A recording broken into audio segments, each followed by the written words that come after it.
muy buenas. Palabras del Boulevard. El comentario de hoy parte de una frase atribuida a Enrique de Borbón o a Enrique de Navarra, que era calvinista, hugonote calvinista, pero que para poder acceder a el trono de Francia, para convertirse en lo que luego fue Enrique IV, él tuvo que dejar de ser calvinista y jurar por el catolicismo. ¿Para qué? Bueno, él necesitaba la aprobación del señor Papa, del Papa, para poder llegar a rey de Francia. Entonces le llamaron Enrique IV y se cuenta que en el acto en el que él asume como rey de Francia, él se dice que él expresó aquella histórica frase de, bueno, París bien vale una misa. Es decir, que bien vale el sacrificio de dejar el calvinismo y asumir el catolicismo para poder convertirse en el rey de toda Francia. Es una especie como, bueno, una definición de mis prioridades. Entonces yo decía que, bueno, así como París bien vale una misa, así como París vale una misa, la República Dominicana, su paz social, su democracia, su desarrollo, caramba, bien vale una cumbre de presidentes.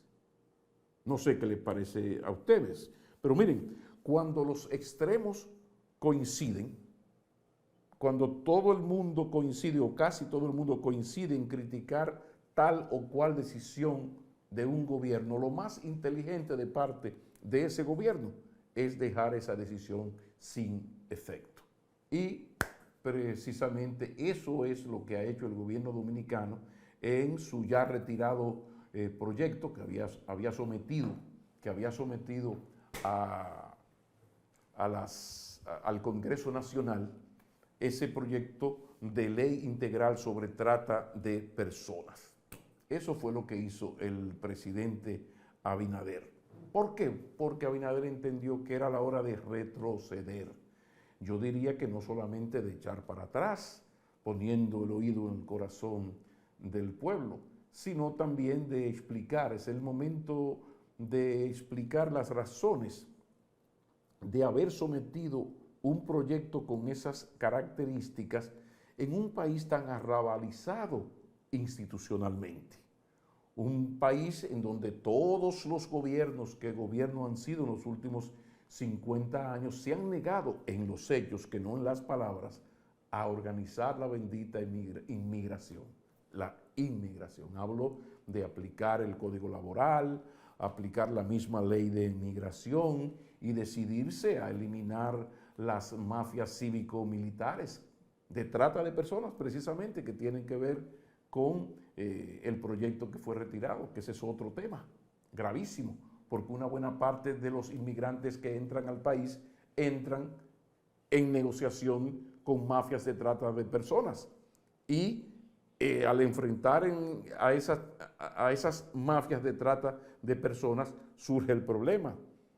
¿Qué hacer cuando se intercepta un camión de esas mafias y está llena de ciudadanos que venían o víctimas o beneficiarios de esas mafias de trata de personas? ¿Qué diría la ley? En los hechos, ¿qué se iba a hacer o qué se haría con esos 50 señores que por no tienen ni siquiera cédula o pasaporte de su país, que es algo que agrava mucho? Y entonces, ¿de dónde ha salido esta canción? Porque estamos conminados a firmar aprobar esa ley de alguna manera, promulgar esa ley después de que pase por el Congreso, a partir de los compromisos que tiene el país por convenios que ha firmado en los últimos años, en donde han participado los gobiernos tanto del Partido Reformista como del Partido de la Liberación Dominicana, los gobiernos de Leonel Fernández y los de Danilo Medina, y por supuesto también el gobierno del PRD que encabezó Hipólito Mejía. Pero vamos a la pregunta del millón. ¿Qué ocurrió entre el 10 de junio del 2022, que fue la fecha en que en el marco de una cumbre, la cumbre de las Américas, donde el presidente Abinader se negó a firmar la Declaración de Los Ángeles, que se llama así, la Declaración de Los Ángeles sobre Migración y Protección, entre ese 10 de junio del 22 y el 12 de diciembre, que fue la fecha en que de manera muy discreta el gobierno, y calladita, el gobierno envió al Congreso el proyecto de ley que es hijo precisamente, es el fruto, sus contenidos son la expresión, el fruto de esa declaración de Los Ángeles que acabo de decir que el presidente Luis Abinader se había negado a firmar. Y entonces, ¿de dónde ha salido esta canción, diría Pedro Mir? Bueno, ¿por qué? Vamos a buscar respuestas. ¿Qué ocurrió entre esas dos fechas? Bueno, entre junio y diciembre estuvo octubre, exactamente el 27 de octubre. ¿Qué ocurrió?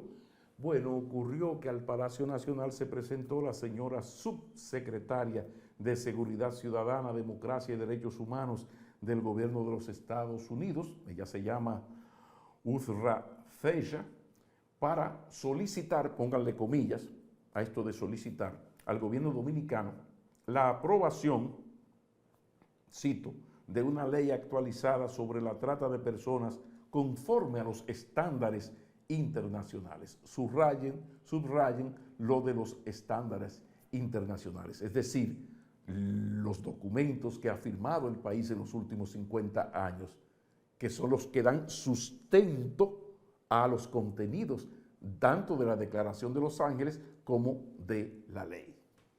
¿Qué pasó? ¿Por qué? Bueno, con esa visita, ¿cuál es la señal que se envió? Sencillo, que el imperio contraatacó. El imperio, en Dominicana se dice que nosotros los dominicanos decimos, nos bajaron la pesada. Al gobierno dominicano le bajaron la pesada. La señora Zeya nos bajó la pesada y así, atrapado y sin salida, el gobierno pues tuvo que acceder. Claro que tuvo que acceder. Pues debemos ser justos con el gobierno dominicano, señores. La primera función de todo ser vivo es seguir viviendo. La vocación suicida no puede caracterizar a ningún gobierno. Ahora, ¿qué demuestra esto una vez más? Que los gobiernos no tienen amigos, solo intereses. Tienen súbditos o enemigos. Y tenemos ejemplos recientes. El caso venezolano. Trump se inventó una tarde que en Venezuela había un presidente que no era Maduro, que mal que bien había ganado unas elecciones con muchas irregularidades. Pero de repente se inventaron que había un presidente, Juan Guaidó, un diputado.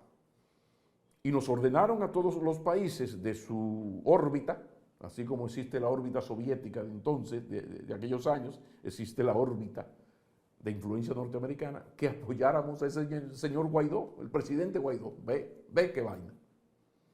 Entonces, bueno, todo el mundo con Guaidó, y a ustedes lo vivimos.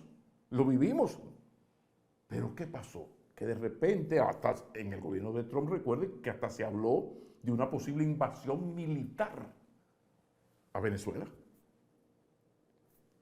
Bueno, ¿qué pasó? Bueno, pues que vino la invasión Rusia-Ucrania. Y la invasión Rusia-Ucrania no es solamente una invasión militar, no es solo una guerra militar, es una guerra informática, cotidiana, digitalizada ella, pero sobre todo una guerra energética. Esa guerra energética afectó los intereses norteamericanos que vieron afectados los suministros de petróleo a su área de influencia. Coño, hay que buscar petróleo. ¿Y quién tiene más petróleo que viva Venezuela, mi patria querida? De repente, en un momento de suprema lucidez, el gobierno de los norteamericanos, el gobierno gringo, se le olvida las atrocidades que ellos dicen que son los gobernantes de Venezuela, que quizás tengan razón. De repente, más de 300.000 millones de dólares de las arcas venezolanas que estaban bajo el control en bancos y entidades financieras en Inglaterra, en Reino Unido, fueron liberados. 300.000 millones de dólares. Un stop a una especie de bloqueo financiero que le montó el Departamento de Estado de Estados Unidos al gobierno de Venezuela. Pero hubo más, porque entonces le dieron permiso, el gobierno norteamericano, a la empresa Chevron para que vuelva a hacer buenos negocios con Venezuela. Y ellos están en luna de miel, porque así son los imperios. Tan criticado fue esto como ha de ser criticado y criticamos la invasión rusa a Ucrania. Pero es bueno decir esto. O sea, esto son los imperios que a su área de influencia la consideran su patio trasero. Y ellos deciden qué hacer y qué no hacer.